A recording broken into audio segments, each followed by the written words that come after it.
अपने प्रिपरेशन के दिनों में जब हम खुद किसी परीक्षा की तैयारी करते होते हैं तो हमें बहुत सारे आइडियाज आते हैं। काश कोई ऐसा होता जो इस तरह के सेशंस बनाता। हमारे माइंड में एक फ्रेम होता है कि अगर ऐसा कुछ होता जिसे याद करने में बिल्कुल परेशानी नहीं होती तो कितना अच्छा होता। तो ऐसे कुछ आइडियाज मेरे पास भी थे और उसको इम्प्लीमेंट करने का मौका आया है मेरे पास। तो इस सेशन को इसी तरह डिजाइन किया गया है कि आपको बिल्कुल परेशानी नहीं होगी याद करने में। अगर आप स्टूडेंट नहीं भी हैं फिर भी अगर न्यूज में इंटरेस्टेड हैं तो ये सेशन आप देख सकते हैं। और हिंदी और इंग्लिश मीडियम के बच्चों के लिए मैं बता दूं, आपको परेशान होने की जरूरत नहीं है। So I am not going to use any language जो साहित्यकार यूज करते हैं। तो ये बहुत आम भाषा में जो हम बातचीत करते हैं वही लैंग्वेज होगा इस सेशन का। तो आपको समझने में बिल्कुल परेशानी नहीं होगी। जो आइडियल नोट्स मैं विजुअलाइज करता था वो कैसा होता, उसमें न्यूज़पेपर के कवरेज होते हैं, टीवी से जो न्यूज आता है वो कवर किया जाता, रेडियो वाले न्यूज कवर होता, मतलब हर जगह से जो भी इंफॉर्मेशन है वो सब उस सेशन में कवर किया जाता है। मैं इसे सेशन बोल रहा हूं, क्लास नहीं बोल रहा हूं। This is not a class, I am not a teacher. ये एक डिस्कशन का पार्ट है। मैं अपना कंट्रीब्यूशन दे रहा हूं क्योंकि कुछ चीजें मैंने सीखी हैं अपने पढ़ाई के दौरान, तो उसको आई थिंक अपने यंगर जनरेशन के साथ शेयर करना मेरी रिस्पॉन्सिबिलिटी भी है। तो इस करंट अफेयर नोट्स का मॉडल क्या होगा? न्यूज़पेपर। न्यूज़पेपर में सारे प्रिंट मीडिया कवर किए जाएंगे, radio and TV news, government reports,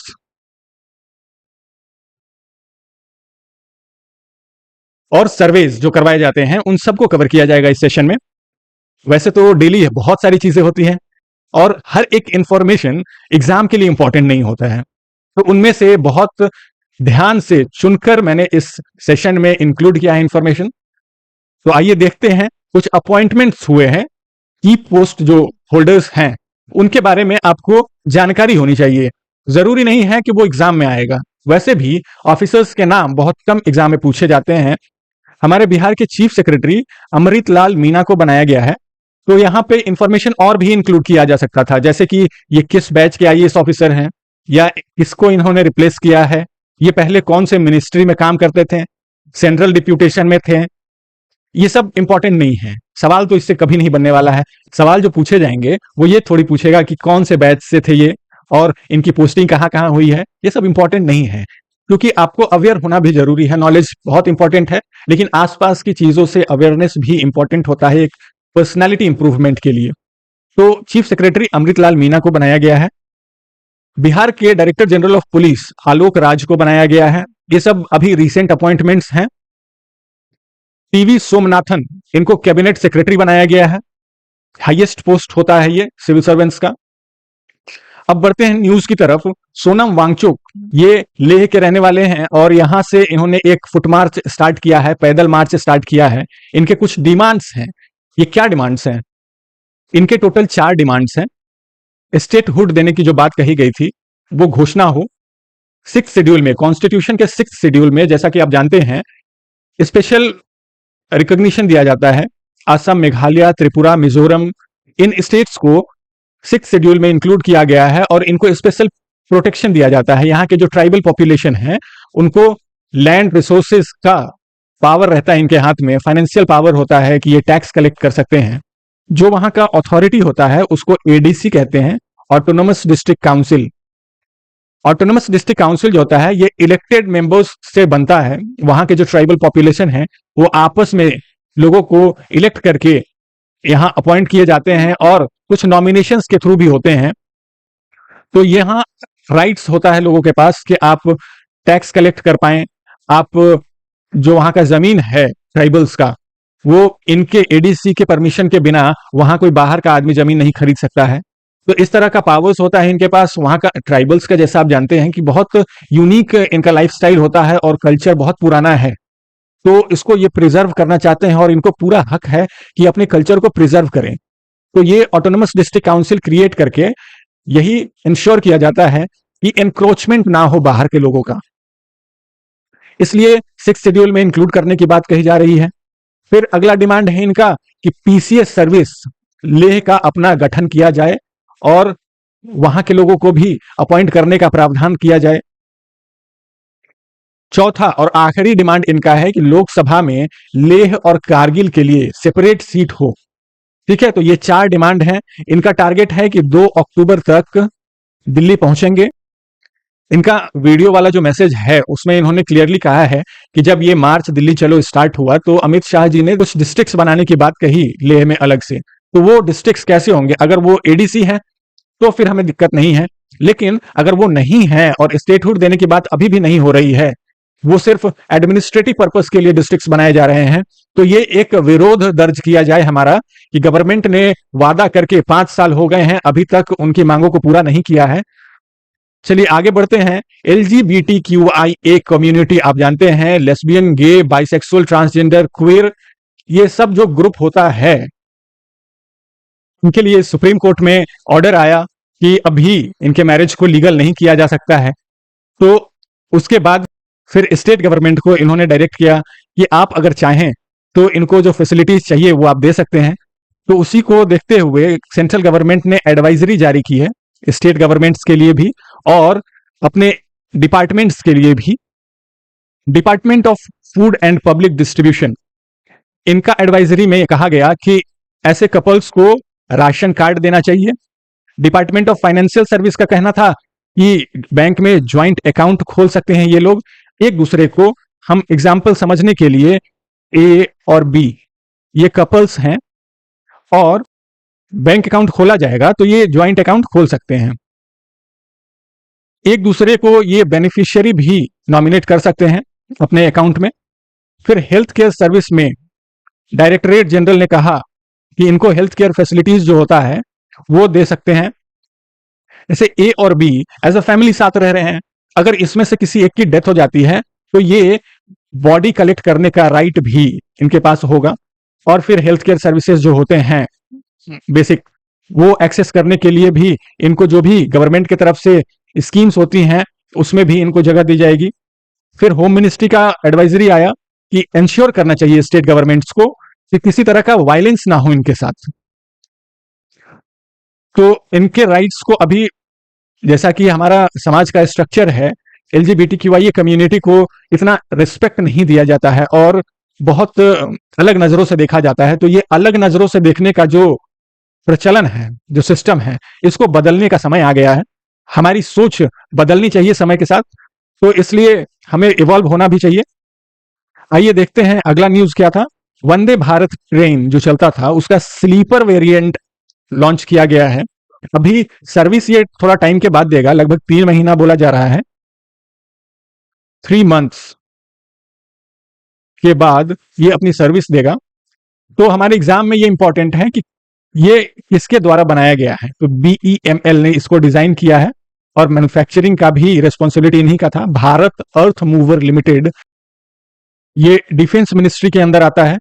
ये काफी प्रीमियम ट्रेन है और बहुत सारे मॉडर्न फैसिलिटीज इसमें अवेलेबल हैं। USB cable, special lights, reading lights, pantry car, modular pantry car होता है जो मॉड्यूलर किचन जैसा होता है, उस तरह से बहुत सारी चीजों को ऑप्टिमाइज किया गया है। और यही ऑप्टिमाइजेशन अभी हम अपने सेशंस में कर रहे हैं। इसको और बेहतर समय के साथ बनाया जाएगा। आपके कोई सुझाव हो तो जरूर बताइएगा। अगला न्यूज था चेन्नई में एक बहुत यूनिक फॉर्मूला 4 रेस करवाया गया। ये रेस रात के टाइम में हुआ और फैंस के लिए बहुत इंटरेस्टिंग था और एक्साइटिंग था। तो पहली बार ये मैच हुआ और वहां के विनर ह्यू बार्टर हुए। तो अब ये तो हिस्ट्री का पार्ट हो गया। ये पहली बार मैच हुआ और कोई जीत गया तो उसका नाम तो हिस्ट्री में दर्ज हो जाएगा। चलिए हम आगे बढ़ते हैं और आज के सवाल देख लेते हैं। Which to have signed memorandum of understanding to establish a network of international level laboratories, अंतरराष्ट्रीय स्तर के प्रयोगशालाओं का एक नेटवर्क बनाने की बात कही जा रही है जिसमें ऑर्गेनिक फूड और ऑर्गेनिक लैंड का टेस्टिंग किया जाएगा। ऑर्गेनिक फार्मिंग अभी आप सुनते होंगे, बहुत न्यूज में रहता है। तो पहले क्या होता था कि जो किसान ऑर्गेनिक फार्मिंग करते थे उनको जो वो डिजर्व करते हैं प्राइस वो उनको नहीं मिल पाता था। ऑर्गेनिक फार्मिंग जो होता है वो थोड़ा कॉस्टली होता है क्योंकि उसमें फर्टिलाइजर्स का यूज नहीं होता है और उसके प्रोडक्ट्स मार्केट में भी कॉस्टली मिलते हैं। जैसे भारत एक ब्रांड है जो ऑर्गेनिक प्रोडक्ट्स मार्केट करता है। तो इस तरह के प्रोडक्ट्स मार्केट में जब अवेलेबल होते थे, ये जब ब्रांड नहीं था, तो जब ऑर्गेनिक प्रोडक्ट्स मार्केट में आते थे तो भरोसा करना भी कंज्यूमर के लिए मुश्किल था कि सच में ये ऑर्गेनिक है या फिर बस मार्केट के लिए किया जा रहा है। तो गवर्नमेंट ने एक ऑर्गेनाइजेशन बनाया, कोऑपरेटिव ऑर्गेनाइजेशन। कोऑपरेटिव क्या होता है, वर्ड से आप समझ सकते हैं, कोऑपरेशन। तो जो फार्मर्स हैं उनकी भागीदारी से ये ऑर्गेनाइजेशन बनाया गया, नेशनल कोऑपरेटिव ऑर्गेनिक्स लिमिटेड, एनसीओएल। ये एक कोऑपरेटिव ऑर्गेनाइजेशन है और ये कॉन्स्टिट्यूशन में हमारे मेंशन किया हुआ है, जो directive principle of state policy का हिस्सा है, उसमें यह कहा गया है कि सब गवर्नमेंट की ये रिस्पॉन्सिबिलिटी है कि वो कोऑपरेटिव ऑर्गेनाइजेशंस को प्रमोट करे। तो कोऑपरेटिव ऑर्गेनाइजेशन जो होता है ये प्रॉफिट मेकिंग ऑर्गेनाइजेशन नहीं है। इसका पर्पस है कि जो फार्मर्स प्रोड्यूस है, तो फार्मर्स को या प्रोड्यूसर्स को एक सही मूल्य मिल पाए उनके प्रोडक्ट का, और कंज्यूमर के साथ भी बेईमानी ना हो। तो इस तरह के काफी सारे कोऑपरेटिव्स हैं, जैसे कंज्यूमर के लिए एनसीसीसीएफ है, नेशनल कंज्यूमर कोऑपरेटिव ऑर्गेनाइजेशन और फेडरेशन, या फिर एनसीओएल हो गया। फिशरीज के लिए भी एक कोऑपरेटिव है। सबसे पुराना मिल्क के लिए कोऑपरेटिव जो हम बहुत सक्सेसफुल हुआ था, ऑपरेशन फ्लड 1960s के टाइम में। तो हम आगे अभी डिस्कस करेंगे। इस सवाल का जवाब है option A, Amul.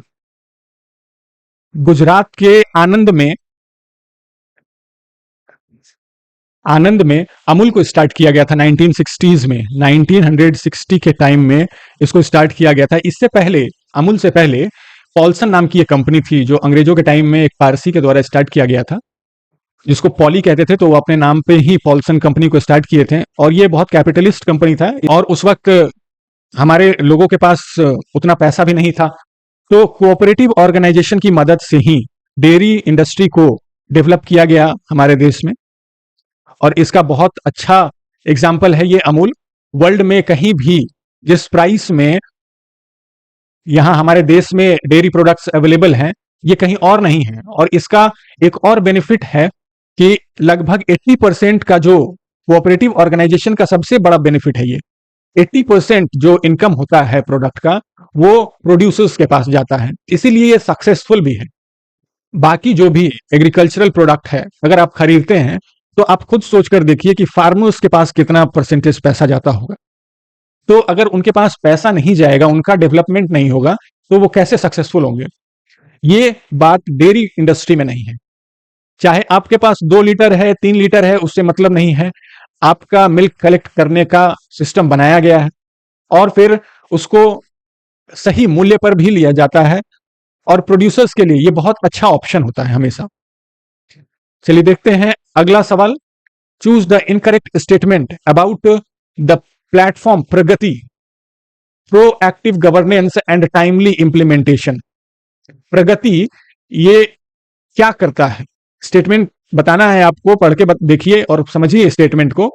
Platform is aimed at addressing common man's grievances, monitoring and reviewing important programs and projects.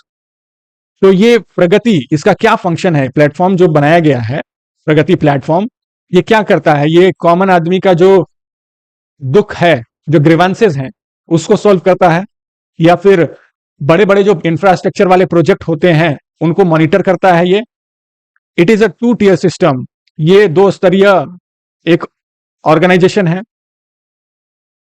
इसमें 2 टियर्स हैं, जैसे कि हमारा फेडरल सिस्टम है जिसमें सेंटर है फिर स्टेट है। इस तरह से क्या ये 2 टियर है। हमारा जो गवर्नमेंट सिस्टम है वो क्या है, 3 tier सिस्टम है। Central government, state government and local government, जिसमें पंचायत और म्युनिसिपैलिटीज आते हैं। तो क्या ये 2 tier सिस्टम है प्रगति। जो भी इंपॉर्टेंट प्रोजेक्ट्स होते हैं उनकी निगरानी करते हैं प्राइम मिनिस्टर खुद, और इसमें पीएमओ खुद डायरेक्टली इन्वॉल्व होता है, प्राइम मिनिस्टर्स ऑफिस। इसी का 44th मीटिंग कंडक्ट करवाया गया और उसमें प्राइम मिनिस्टर ने रिव्यू किया जो भी प्रोजेक्ट्स चल रहे थे। इसमें सेक्रेटरीज लेवल के ऑफिसर्स इन्वॉल्व होते हैं, तो सेंट्रल गवर्नमेंट के सेक्रेटरीज, फिर स्टेट गवर्नमेंट के चीफ सेक्रेटरीज, ये लोग इन्वॉल्व होते हैं। तो आप देख सकते हैं कि ये 3 tier है, 3 लेवल में है। सबसे ऊपर प्राइम मिनिस्टर ऑफिस है, फिर secretaries of union government and then chief secretaries of state. तो ये 3 टियर सिस्टम है। ये स्टेटमेंट गलत है। जो जल जीवन मिशन है उसका भी, या फिर अमृत 2.0 अभी चल रहा है अर्बन एरियाज में, जो वाटर सप्लाई का प्रोजेक्ट है, प्रगति प्लेटफॉर्म के थ्रू मॉनिटर किया जाता है। और इसका सबसे खास बात यह होता है कि जब प्राइम मिनिस्टर रिव्यू करते हैं तो सेक्रेटरीज के पास ये करंट में जो वहां का प्रेजेंट स्टेटस है वीडियो के साथ या पिक्चर्स के साथ प्रेजेंट किया जाता है, तो मॉनिटर करना आसान होता है। और फिर इसको फास्ट ट्रैक मोड पे आगे प्रोजेक्ट को पुश करने के लिए भी फिर प्रोविजंस किए जाते हैं, ऑर्डर्स दिए जाते हैं। तो ये स्टेटमेंट भी सही है, ये दोनों स्टेटमेंट सही हैं। प्रगति प्लेटफॉर्म पे प्रोएक्टिव गवर्नेंस, आप वर्ड से समझ सकते हैं, प्रोएक्टिव गवर्नेंस है। और टाइमली इंप्लीमेंटेशन होना चाहिए। जो भी प्रोजेक्ट्स पहले के सैंक्शन किए हुए हैं, अगर उनको टाइम से नहीं इंप्लीमेंट किया गया तो इससे 2 नुकसान होता है। एक तो पब्लिक को वो सर्विस नहीं मिल पाता है, और दूसरा वहां पे और खर्च बढ़ता है गवर्नमेंट का। जब प्रोजेक्ट कोई सैंक्शन कर दिया गया और बीच में उसका काम रुक गया, फिर जब दोबारा स्टार्ट होगा तो फिर से बहुत सारी चीजों को स्टैब्लिश करना होगा। तो इसकी वजह से गवर्नमेंट का खर्च भी बढ़ता है ऐसे प्रोजेक्ट्स के ऊपर। चलिए आगे बढ़ते हैं और देखते हैं, which state government is going to build Vedic 3D museum. 3D museum कहां पे बनाया जा रहा है? हिमाचल प्रदेश, उत्तर प्रदेश, मध्य प्रदेश या तमिलनाडु? वैदिक समाज जो इंडियन कल्चर का सबसे बड़ा माइलस्टोन है, मतलब जो कल्चरल कंट्रीब्यूशन वेदों ने किया है हमारे सोसाइटी और कल्चरल वैल्यू को एनरिच करने के लिए, वो शायद ही किसी कल्चर ने किया है। उत्तर प्रदेश में एक यूनिवर्सिटी है, संपूर्णानंद संस्कृत यूनिवर्सिटी।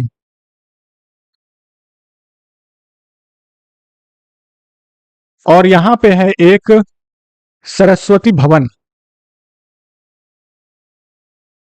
सरस्वती भवन, यहां सरस्वती भवन में कुछ ऐसे यूनिक प्रोडक्ट्स रखे हुए हैं, चीजें रखी हुई हैं। जैसे बहुत रेयर टाइप का एक कपड़ा है, उसके ऊपर दुर्गा सप्तशती और भगवत गीता गोल्ड से लिखा गया है, और फिर उसके ऊपर कारीगरी भी है, वो भी गोल्ड से की गई है। तो इन सब चीजों को यहाँ प्रिजर्व करके रखा जा रहा है। इसी के लिए एक म्यूजियम बनाया जाएगा, और ऐसे जो बहुत यूनिक चीजें हैं जो हमारे कल्चर को रिच बनाती हैं, उन चीजों को यहाँ पे इकट्ठा किया जाएगा, पब्लिश किया जाएगा और लोगों के लिए एग्जीबिशन लगाया जाएगा। तो ये जो म्यूजियम है, ये उत्तर प्रदेश के वाराणसी में बनाया जा रहा है। वाराणसी का जो कनेक्शन है वैदिक कल्चर से बहुत पुराना है। चलिए देखते हैं अगला सवाल। 46th session of world heritage committee was organized at, कहां पे ये ऑर्गेनाइज किया गया था? ये सवाल मैंने तब बनाया था जब ये इंसिडेंट हुआ था। तो इस सेशन के माध्यम से जो हम डेली न्यूज के इवेंट्स को तो कवर करेंगे, पीछे जो इंपॉर्टेंट हैं उनको भी सवाल के रूप में मैं इंट्रोड्यूस करूंगा इस सेशन में, ताकि आपका रिवीजन भी होता रहे पीछे का। तो 46th session of world heritage committee was organized at Ladakh, Guwahati, Delhi, Chennai, ये कहां पे ऑर्गेनाइज हुआ है? वर्ल्ड हेरिटेज साइट आपने सुना होगा, वर्ल्ड हेरिटेज साइट। हमारे इंडिया में टोटल 42 वर्ल्ड हेरिटेज साइट थे, और इस बार जो मीटिंग हुआ उसमें असम के एक जगह को 43rd वर्ल्ड हेरिटेज साइट घोषित किया गया, जिसको कहते हैं चराइदेव मोइडम। ये वो साइट है, माउंट जैसा शेप है इसका, और यहां से एंट्री गेट है। ये एक ब्यूरियल है, यहां पे अहोम किंगडम के जो राजा थे उनके अवशेष रखे हुए हैं, उनका ब्यूरियल है ये। और ये लगभग 300 की तादाद में है यहाँ पे। इसको वर्ल्ड हेरिटेज साइट घोषित किया गया है। ये 46 सेशन है, ये पहली बार ऑर्गेनाइज हुआ इंडिया में, दिल्ली में। बढ़ते हैं अगले सवाल की तरफ। Who has become the first women to be operationally deployed in Siachen? Siachen में पहली महिला को ऑपरेशनली, जैसे आप सुनते होंगे कि कॉम्बैट में महिलाओं को पहले परमिशन नहीं थी, तो सियाचिन हाईएस्ट वॉरफेयर जोन है, वहां पे ऑपरेशनली डिप्लॉय किया गया है एक महिला को। जिनका नाम है कैप्टन सुप्रीता। ये मैसूर की रहने वाली हैं। So this is the end of the session. अगर आपको ये सेशन पसंद आया है तो अपने दोस्तों के साथ जरूर शेयर कीजिएगा, मुझे भी थोड़ा मोटिवेशन मिलेगा। और ऐसे बेहतर से बेहतर जो भी कंटेंट होंगे, जो भी एग्जाम से इंपॉर्टेंट न्यूज होंगे, उनको यहां डिस्कस किया जाएगा।